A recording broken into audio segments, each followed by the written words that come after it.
Hello, this is John. I've built a brief video demo here of the fast scheduler.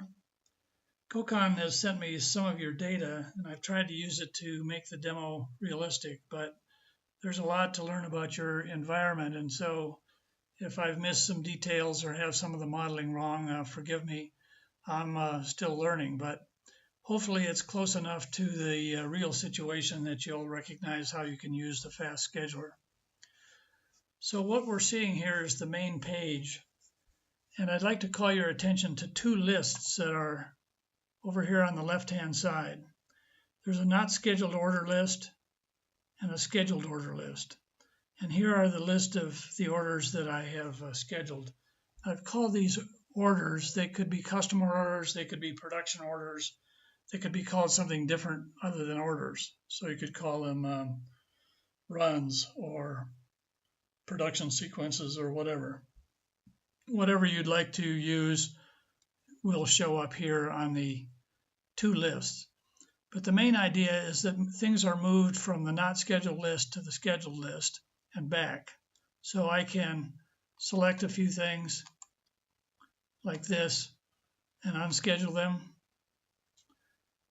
When the processing is done, they're now in the not scheduled list. I could go to the not scheduled list. I could reschedule them. So I'm moving things back and forth from the not scheduled list to the scheduled list. Now these black bars indicate a whole sequence of activities, which you can see if you expand one of these bars. Here's a sequence of activities that if I went to the day view, you could see these a little bit better.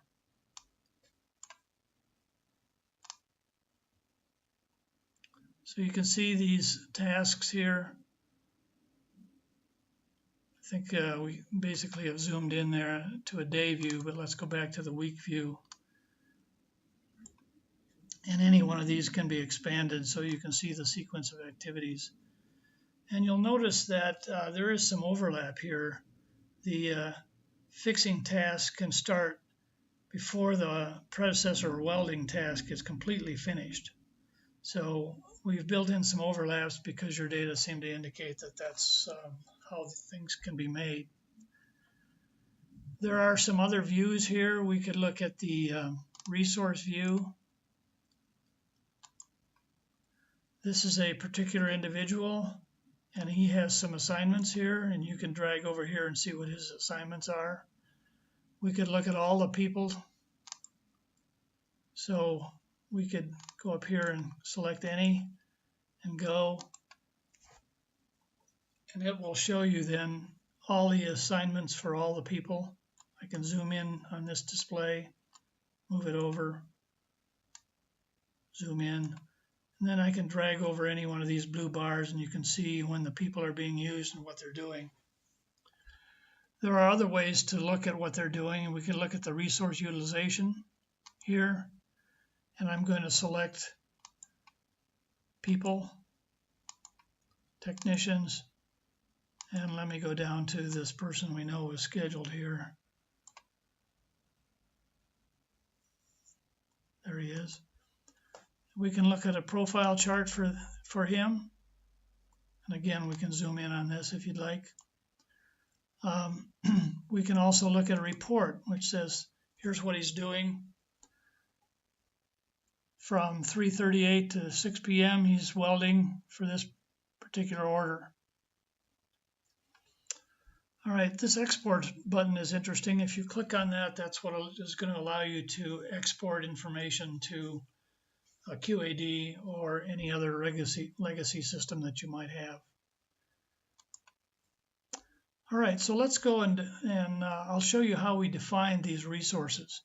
Before we do that, I'm going to go to something called capacity plan, pick patterns, and this allows you to build a pattern of availability that you can then assign to various resources. So this particular pattern is called regular shift 1. It's the daytime shift, and it has an effective start date of the 30th of April. And it goes way out here to 2020.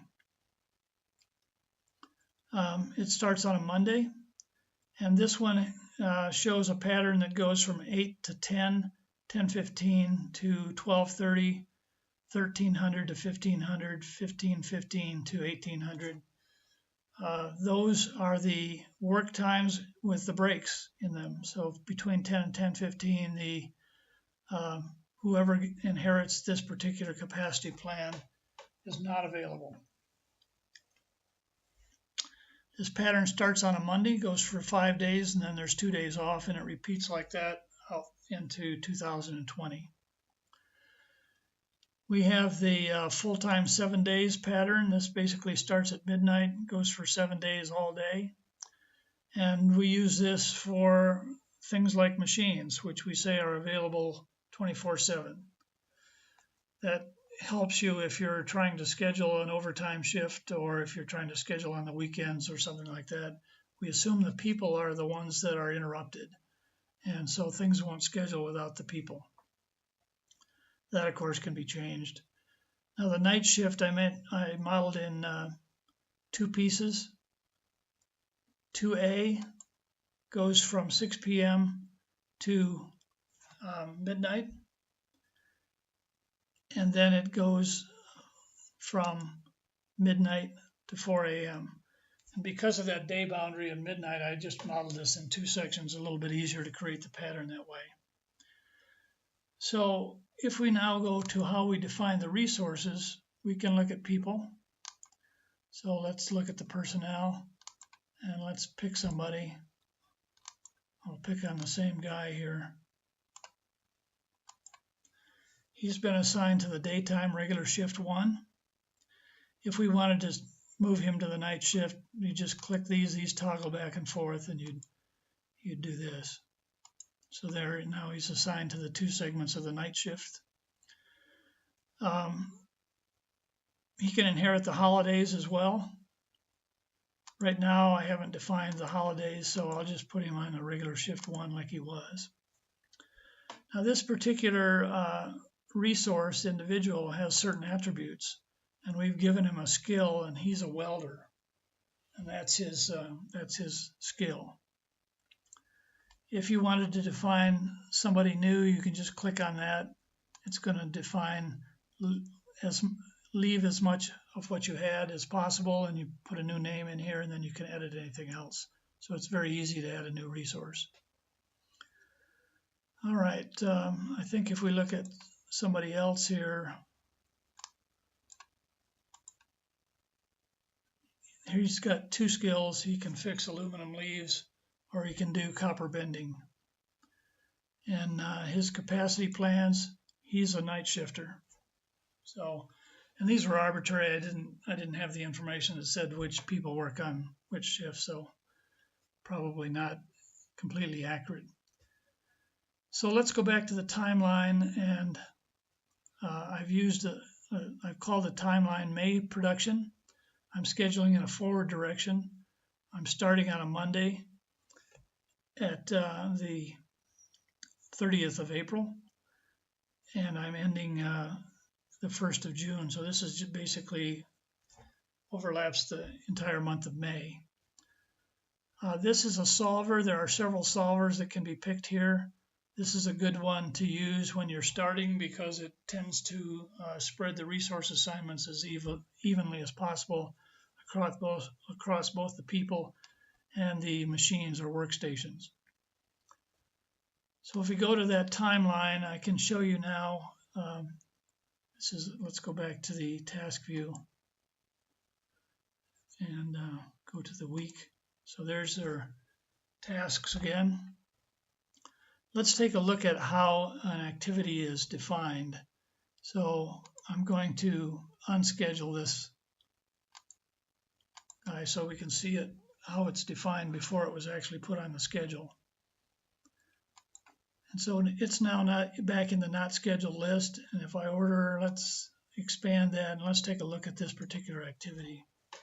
This activity is called Fix Aluminum Leaves for this particular product.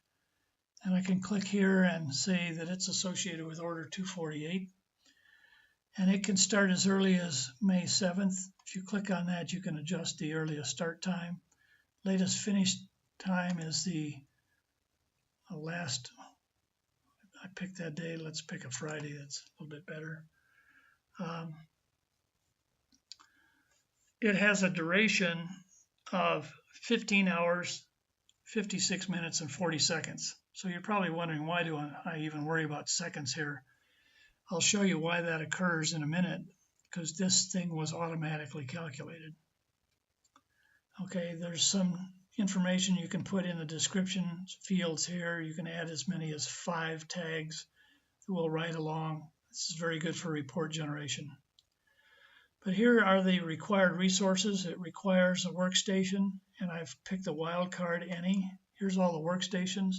I could pick one of these, but I've chosen the wildcard. So that says let the solver find the best selection of the work center.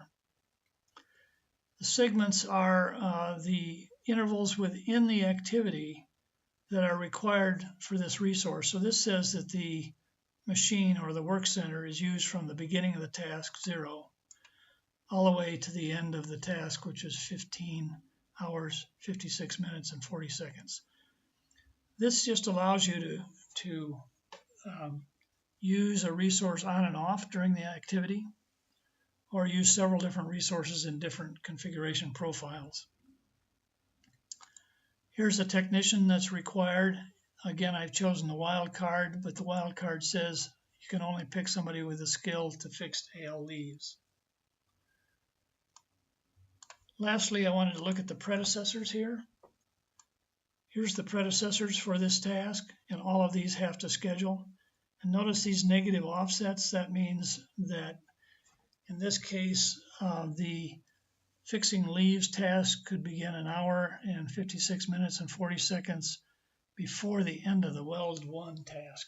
And this overlap amount is arbitrary. It's automatically calculated, and I'll show you how that was calculated. This can be overridden or adjusted any way you'd like. So that's what an activity looks like. Let's go back to the timeline. Close that out. Now let me show you how we built this set of activities for this order. It's very easy. Let's go ahead and schedule this guy again.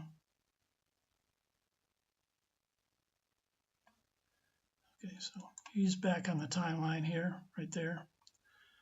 Now this third tab up here is called a production sequence, and if I open that, I have templates here. Sorry, I spelled that template wrong. This is all of the activities that are needed to make a particular product. And here's where we define the durations necessary and the predecessor constraints and so forth. Let's go back to the fixing AL leaves task, which we're familiar with. And it says it has a duration of 1 minute and 22 seconds. Now that was calculated based on the data that you gave me and the production rate. So this is the length of time it takes to make 1 unit of its output. Okay, and I've done the same thing for the machines. Here's the wildcard, the attributes, has to be able to make this product. Here's the technicians, and the times are set here. So, and notice that I have the predecessor set in here. It has an immediate predecessor of these 3 activities. And notice this offset says it's only a 10-second offset. All right, so if I wanted to create a new order for all of the that required all the activities for that particular product, I could select that and hit the convert button, and it says name this new order. I'm just going to call it new order so we can recognize it easily. And let's say that we needed to make 500 units of this, and we couldn't start it until the 14th of, well, let's say the 7th so we can see it, but it could has to be done by the 25th. So we can convert that, and it now shows up in the not scheduled list as the new order. See, I could collapse that, and there's my new order. I can hit that button and schedule it.